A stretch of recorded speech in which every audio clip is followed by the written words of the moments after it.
Ya, ceriakan malam minggu anda bertemankan saya Faris alias dalam rancangan Sembang Santai Malam Minggu. Okey, seperti biasa dan Sembang Santai Malam Minggu kita akan membincangkan topik-topik yang berlainan. Kalau sebelum ni kita berbincangkan mengenai industri seni tanah air, kita dah bincang mengenai industri seni halus atau fine art dan macam-macam lagi.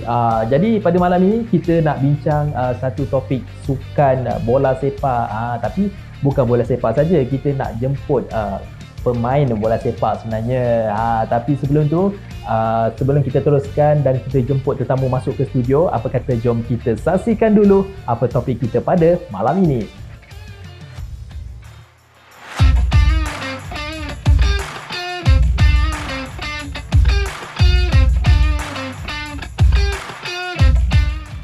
Ya, itu je topik yang akan kita sembangkan pada malam ini, iaitu jatuh bangun sebagai pemain bola sepak. Okey, tetamu dan juga pemain bola sepak kita dah berada di studio. Ya, berada di sebelah saya iaitu saudara Yusaini Hafiz bin Cik Saad, merupakan seorang pemain bola sepak dan juga pembantu jurulatih. Apa khabar? Assalamualaikum. Baik, Alhamdulillah. Terima kasih kerana sudi luangkan masa bersama kami dalam Sembang Santai Malam Minggu. Okey, Hafiz ataupun apa nama gelaran? Lelo. Lelo. Nama glamour. Lelo. Okey, saya panggil Lelo lah. Okey, Lelo. Boleh ceritakan sikit pengalaman Lelo sepanjang bergelar pemain bola sepak profesional di Malaysia? Untuk pengalaman untuk bermain untuk profesional, selama yang saya main 14 tahun. Ya. Alhamdulillah, kerana mesti ada bangun dan jatuh dalam bola sepak. Ya. So dalam 14 tahun tu adalah 2-3 tim yang saya main. Bermulanya saya main daripada Harimau Muda. Lepas tu keluar Harimau Muda masuk Armed Forces APM 5 tahun kat itu. Lepas tu PKNS pada 2016. Lepas tu Selangor United. Juga Sarawak United last. Tu sekarang untuk pasukan baru untuk yang ada lagi misi yang lebih besar, yang pasukan baru untuk sekarang. Banyak kelab dan juga tempat yang Lelo main sebelum ni kan. Okey, orang ramai tahu yang Lelo pernah bermain di peringkat tertinggi misalnya kan. Jadi apakah perbezaan bermain di peringkat tertinggi dengan bermain di peringkat kata Liga Amatur? Okay, kerana ikutkan perbezaan tu memang ada perbezaan. Contohnya kalau Liga Pro macam Liga Premier atau Super League, kita ada pemain import. So kalau main Liga Amatur ni memang semua local player. So kalau nak ikutkan mana-mana yang kita main pun, kalau kita terapkan disiplin ataupun sirih untuk satu tim tu untuk nak dapatkan satu level yang lebih atas, so bagi saya tak ada masalah. Untuk nak jauhkan beza dengan liga atas, dia tak jurang dia tak terlalu tinggi untuk nak main. Sebab macam tim yang sekarang ni pun kita kumpulkan daripada ex player yang ada basic yang pernah main untuk liga atas. So, bukan tak susah sangat untuk kita nak capai macam level profesional lah. Macam tu. Okey. Sekarang ni Lelo sendiri dilantik sebagai pembantu ketua jurulatih di kelab SJKG FC ataupun Sijangkang FC kan. Okey, apakah cabaran yang Lelo hadapi dan pada masa yang sama menjadi pembantu jurulatih dan juga pemain bola sepak? Cabaran tu macam mana tu?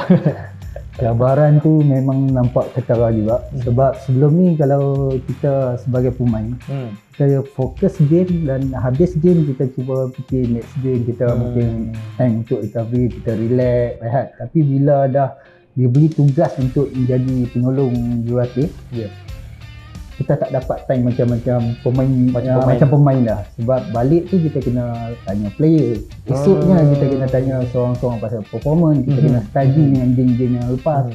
So memang berbeza, tapi itu cabaran yang bagus untuk saya, untuk orang kata ke arah selepas pemain kita ke arah jurulatih pula. Okey,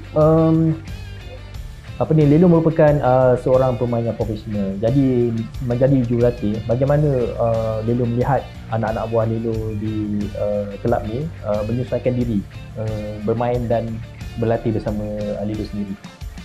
Sebab tu pada mulanya coach telefon untuk buatkan satu tim SJKG ni yang lebih serius. Sebab tu coach ada cerita vision juga mesti yang apa yang tim nak capai. Sebab tu coach pun bagi pandangan untuk kumpulkan ex-player yang ex-player yang umur dalam 27 ke bawah yang masih aktif bermain tapi mungkin tak ada kesempatan main profesional, yang masih bermain untuk sesi-sesi league ni. So kumpulkan orang kata matlamat dia untuk kumpulkan untuk senang kerja coach dari segi bila ex-player dia dah ada basic, dia dah tahu tekanan dalam training, tekanan daripada game. So senang untuk coach untuk kontrol untuk tim. Betul. Okey, Lelo, kita nak berhenti rehat seketika. Kita kembali selepas ini.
Ya, bersua kembali dalam Sembang Santai malam minggu, masih bertemankan saya Faris Alias dan masih bersama pemain bola sepak Lelo. Terbelit lidah nak sebut nama Lelo. Okey, Lelo, boleh kongsikan sikit dengan penonton di luar sana cabaran menjadi jurulatih dan berlatih pemain-pemain amatur ni.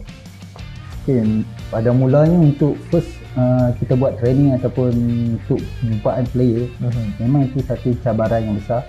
Sebab bila kita sebut pasal profesional punya team, orang kata kebanyakan player, memang semua player profesional dia dah tahu basic untuk training, basic tu. Tapi bila ke amatur ni, kita yang kena tunjuk.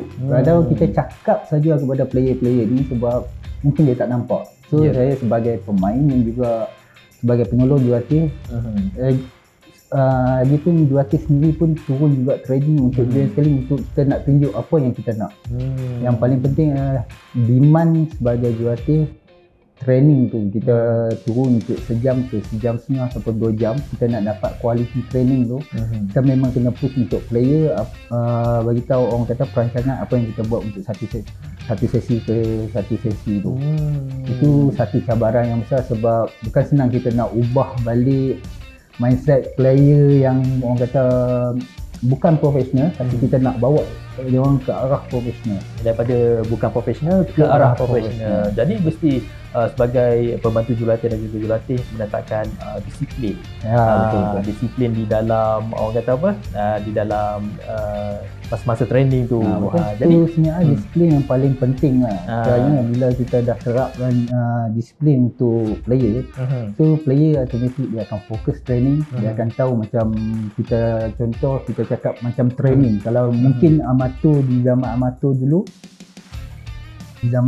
dulu mungkin dia orang start kick off K9 K845 sampai, tapi bila kita terapkan disiplin maknanya sejam sebelum sampai untuk persiapan, untuk kita warm up, sebenarnya untuk sedia badan kita ataupun stretching untuk sebelum mula untuk permainan, latihan ataupun game. Biasanya disiplin ni melibatkan masa lah kan. Betul.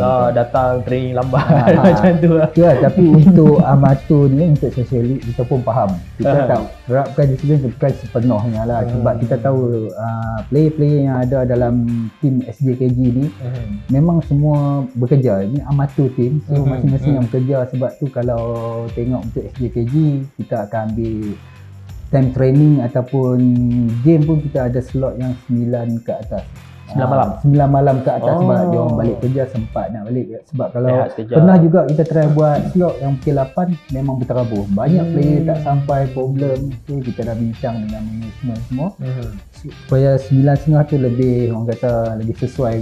Sebab amat tu banyak player yang bekerja di luar kan. Siang bekerja, siang bekerja. nak balik kadang nak hadap jam, betul. nak rehat sekejap, lepas tu nak pergi training lagi kan. Also tu masa tu habis kat jalan je kan. Jadi sebenarnya memang pemain-pemain amatur di bawah kendalian Lilo ni memang ramai yang bekerja lah sebenarnya. Boleh dikatakan bekerja sepenuh masa. Semua player yang ada yang tak bekerja tak? Atau bekerja sendiri? Mungkin ada seorang dua yang tak bekerja. Sebab tu manajemen FJKG juga dia mungkin menyediakan peluang pekerjaan kepada player. Itu target manajemen sebenarnya. Dia pun peluang pekerjaan tu dari segi macam?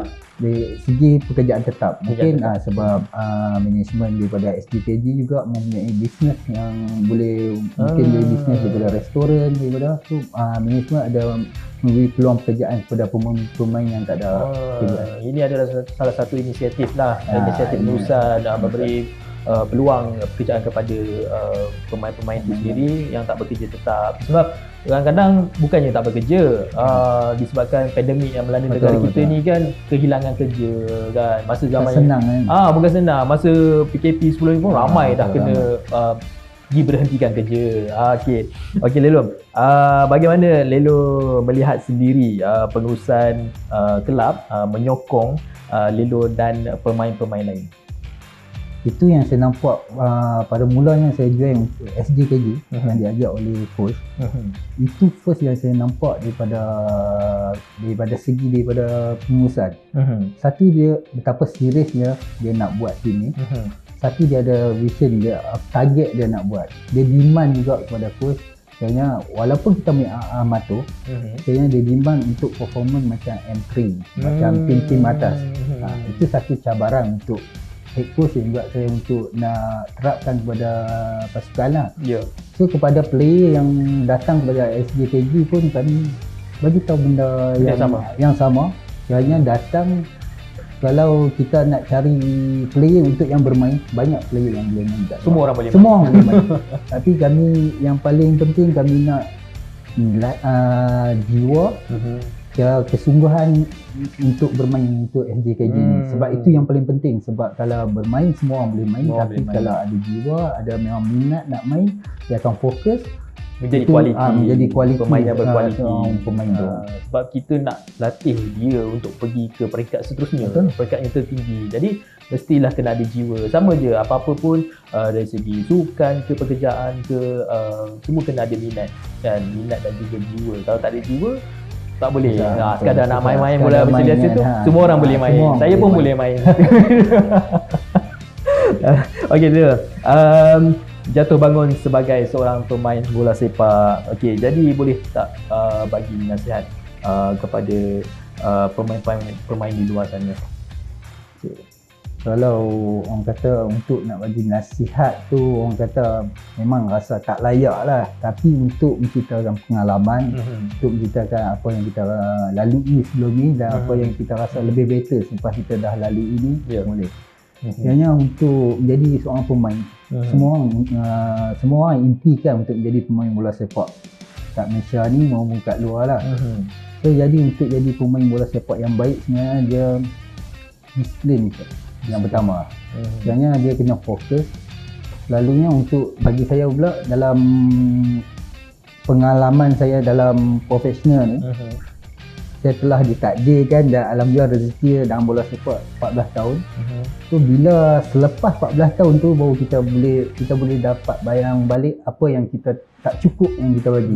So kita akan rasa menyesal. So Betul. benda tu pun tak boleh nak menyesal lah. So kita boleh kunci untuk player-player muda tu, saya kata dekat player-player SJKJ sendiri, untuk menjadi pemain bola sepak yang baik tak ada beza sangat lokal dengan profesional.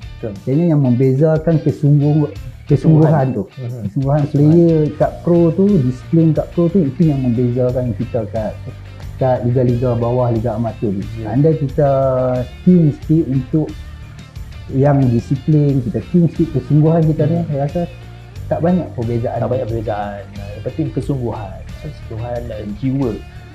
Setiap apa yang kita lakukan mestilah kena ada kesungguhan dan jiwa. Yang paling penting sekali disiplin. Baiklah Lilo, nampaknya kita pun dah berada di penghujung rancangan. Terima kasih kerana sudi bersama kami dan kongsikan pengalaman sebagai pemain bola sepak dan juga pembantu ketua jurulatih dan juga memberi nasihat kepada mereka di luar sana yang ingin menjadi pemain bola sepak profesional di suatu masa nanti. Baiklah, sehingga kita bertemu lagi di hari dan waktu yang sama pada minggu hadapan setiap hari Sabtu jam 9 malam di saluran YouTube Next TV Channel. Saya Faris Alias. Assalamualaikum dan selamat malam.